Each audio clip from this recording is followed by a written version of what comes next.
Bien, estamos de regreso, amigos, y la ley 429 del 2024, que generó en su momento una polémica precisamente no solamente a la organización civil, sino también a muchos gremios que hablaban de ese blindaje de nombramiento ante la Asamblea Nacional y que no era por méritos.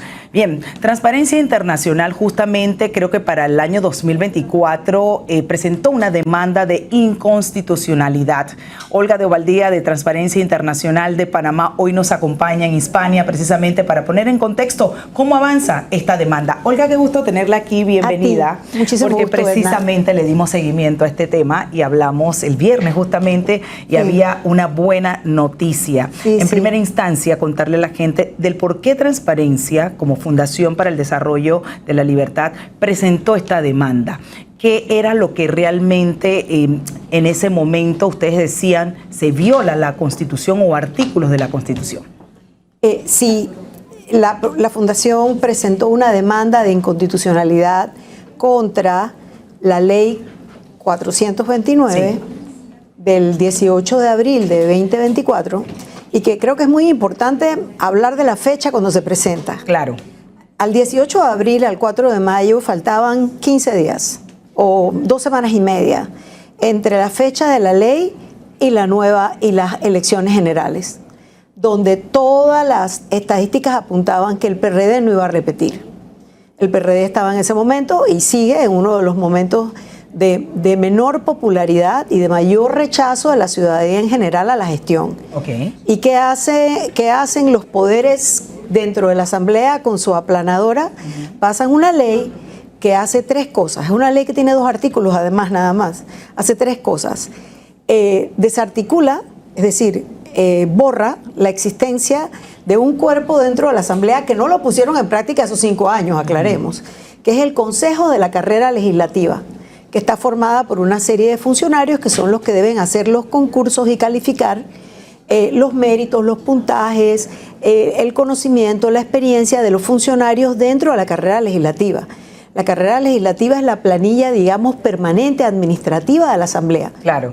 Que ya sabemos que hay un problema terrible de planilla allá adentro, ¿no? Por supuesto. Entonces botellas. Entonces la ley, además, cuando la comparamos con la carrera administrativa del servicio público, en la ley general, que tampoco se aplicó estos 5 años que pasaron, y tampoco los 5 años anteriores, ni los 5 años anteriores, porque tenemos el grave problema de que los gobiernos entran y practican el clientelismo más puro, duro y salvaje, que es la afectación más grande de nuestro servicio público, que es el nombramiento por amiguismo, parentesco, partido político, y no nada más aquellos puestos que se pueden llamar de confianza o de jefaturas o direcciones nacionales que obviamente son políticos y serán nombrados dentro de los cuadros políticos de los partidos.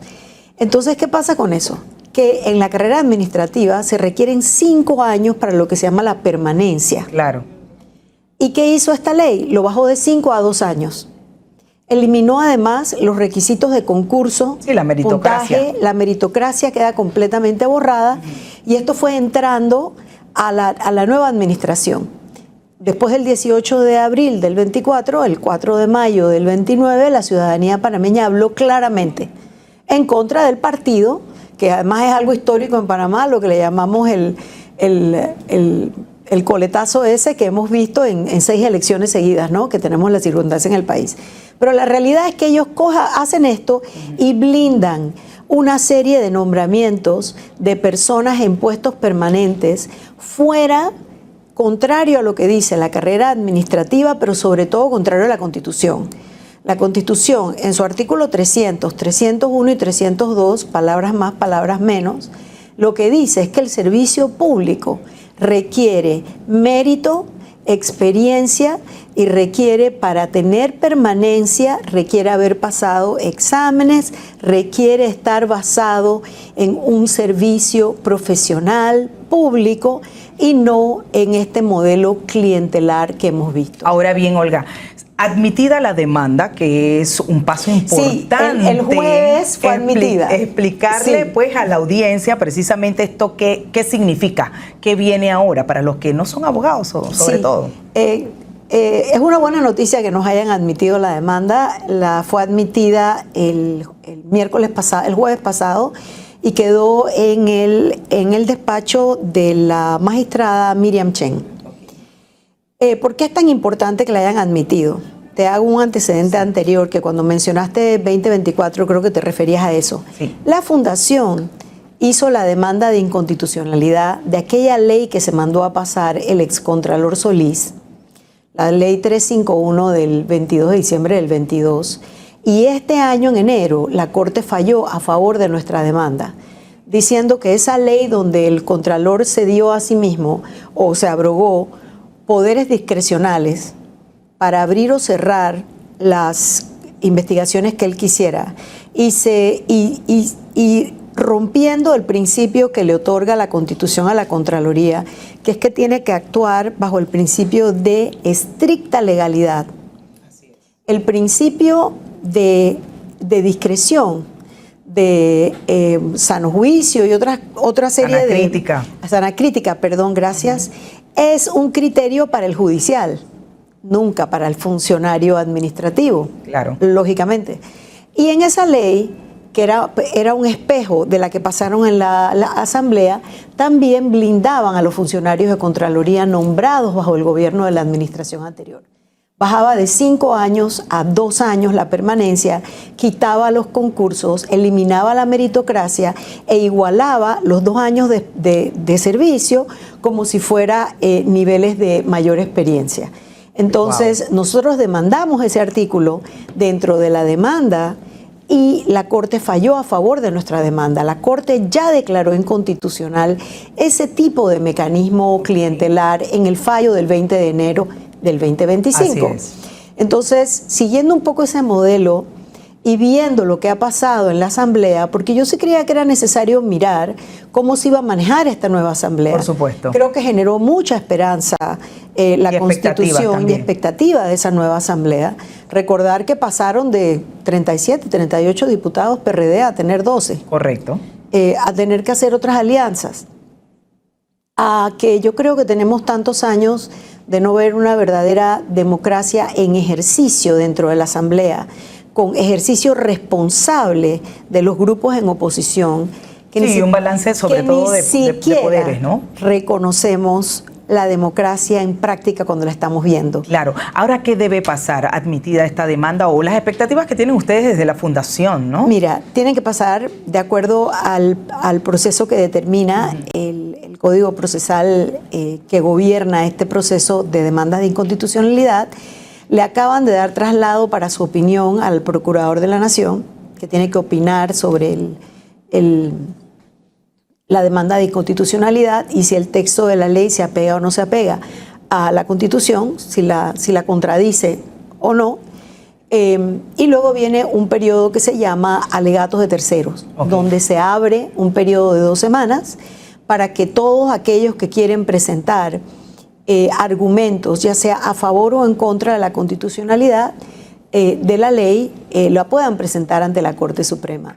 Ahí es donde yo invitaría a organizaciones, gremios, grupos, ciudadanos, todos los que queremos la Constitución, queremos verla ejercida como debe ser, todos los que estamos preocupados por la desprofesionalización del servicio público, por la proliferación de las botellas en la Asamblea, por el abuso de los fondos públicos en esa planilla gargantuesca y devoradora de fondos públicos. Ya vimos, había un titular en esta semana que pasó sobre lo que cuesta la planilla de la Asamblea al mes, a que presentaran, primero que leyeran la demanda, que la tenemos colgada en nuestro sitio web para cualquiera que quiera leer los argumentos que hemos presentado, y que presenten alegatos de tercero ante la Corte que no requieren ninguna formalidad, igual que que puede ser presentada por cualquier persona. Por cualquier persona ante la Corte, porque realmente es importante que podamos tener un principio de legalidad en cómo se maneja el servicio público.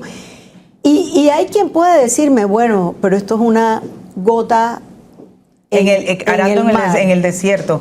Pero yo creo que es muy importante. Claro. El principio es importante. Por supuesto, es que eliminar la meritocracia y hacer nombramientos así porque sí, Pero además, Edna, por ahí viene... porque está violando la Constitución. Del propio Ejecutivo, aparte de que están violando la Constitución, del propio Ejecutivo hubo el anuncio en este mes pasado de que ellos van a promover una ley de servicio público, de carrera administrativa, para profesionalizar el Estado. Nosotros hemos visto este fenómeno pasar 4 veces seguidas, desde la administración 2005-2009, luego 2009-2014, 2014-2019 y ahora esta última, que es que el gobierno central, el Ejecutivo dice, sí, hay que profesionalizar, hay que hacer una ley de homologación de sueldo. No, la hacen, pero la aprueban 2 meses antes que se cambie el gobierno para que sea el próximo el gobierno el que la aplica.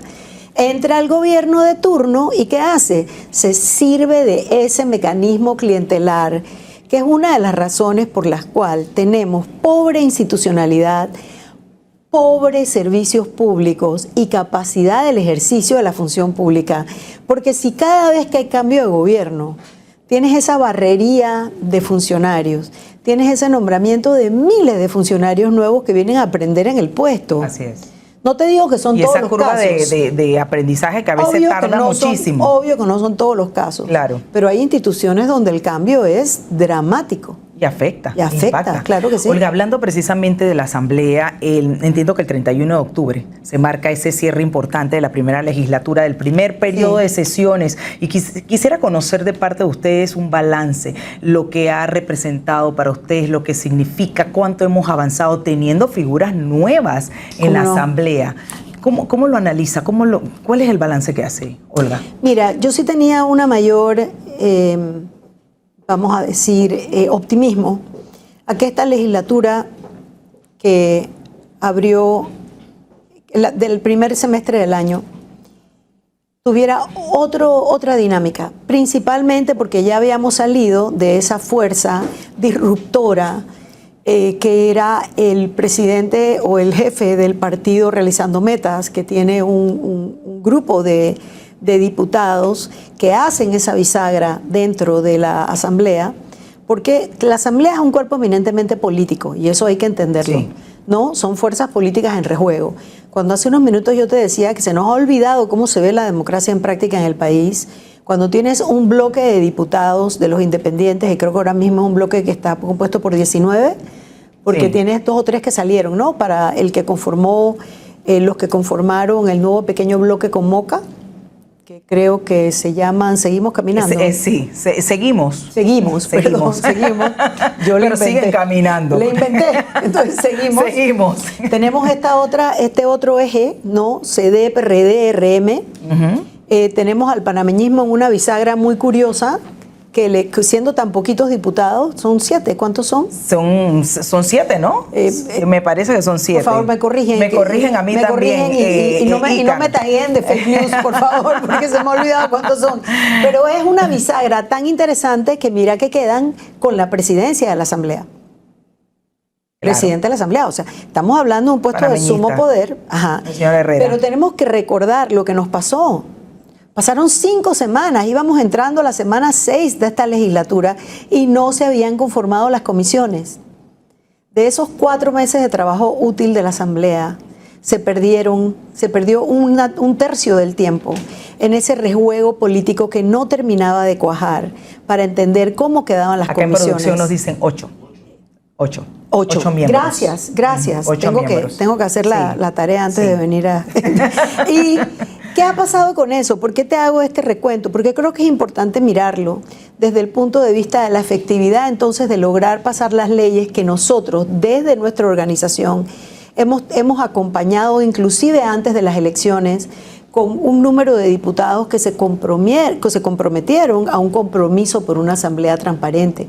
Mira, en el eje de la lucha contra la corrupción en el país sí se requiere un cambio, se requiere una mejora del marco legal, primero para prevenir actos de corrupción futura, promoviendo más mecanismos de transparencia, segundo, para castigar la corrupción cuando se da, y tercero, lograr el cambio dentro de la Asamblea. Pero ¿qué leyes importantes? Y las tres cosas han quedado bloqueadas. Es que a eso voy. ¿Cuáles son las leyes importantes que pudiéramos nosotros advertir aquí en las cuales se han avanzado? Por ejemplo, teníamos una ley en materia de transparencia que había presentado el propio señor procurador, y creo que eso no pasó, no quedó en nada. Bueno, el tema del reglamento interno que también sigue, mira, eso paralizado. Sí, en las tres. Sí. Las dos leyes que presentó el procurador trabajan en el eje 1 y el 2. Sí. Tiene mecanismos que van a reforzar la transparencia como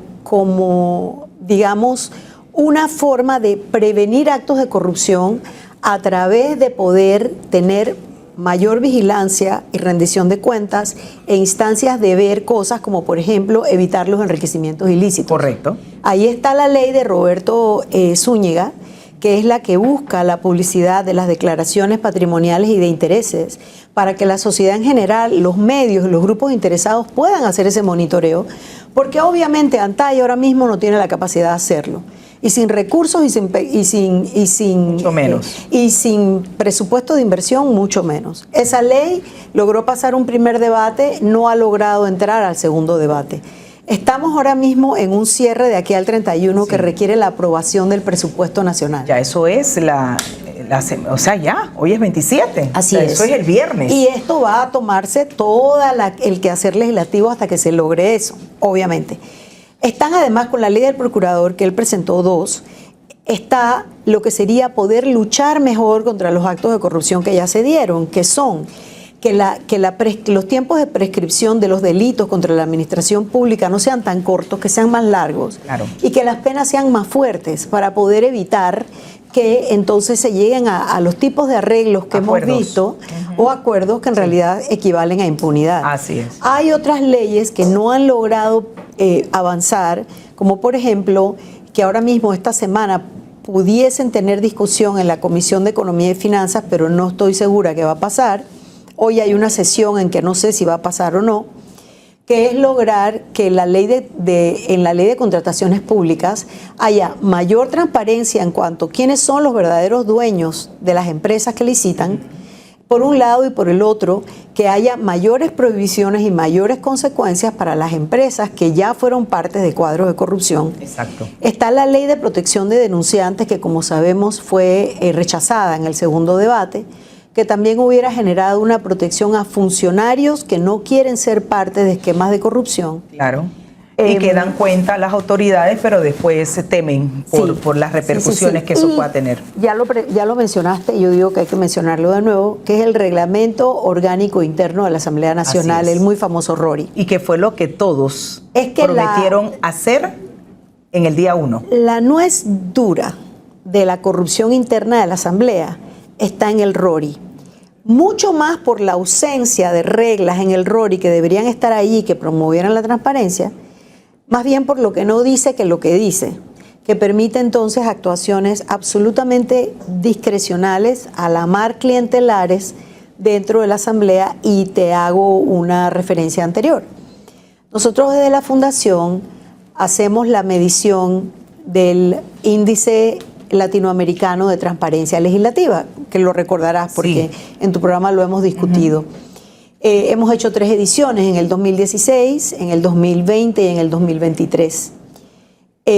Nosotros hemos identificado en el índice, que también está publicado en nuestro sitio web, los puntos donde nuestra asamblea o no tiene normativa y permite actuaciones opaces, injustas, discrecionales, o tiene normativa contraria a los mejores estándares internacionales de transparencia. Así es. Entonces hay una hoja de ruta planteada que ningún presidente hasta ahora de la Asamblea Nacional ha tenido la valentía y la integridad de comenzar a ejercer.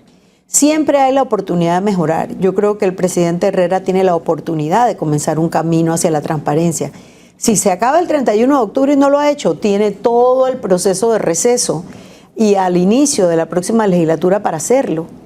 Pero yo creo que toda esa tarea que debía hacerse o que pensamos que podía hacerse ahora va a quedar rezagada para el próximo año, y esperando que no se pierda tanto tiempo en ese rejuego político intestino de una asamblea que como que no encuentra su razón de ser hacia la integridad o hacia la transparencia. Cierro con eso y agradezco a Olga de Ovaldía de Transparencia, de la Fundación de la Transparencia Internacional, capítulo de Panamá, por acompañarnos siempre y poner en perspectiva los temas de interés de nuestro país. Amigos, vamos a una pausa. Al regresar, mucho más que compartir con ustedes. No se vayan.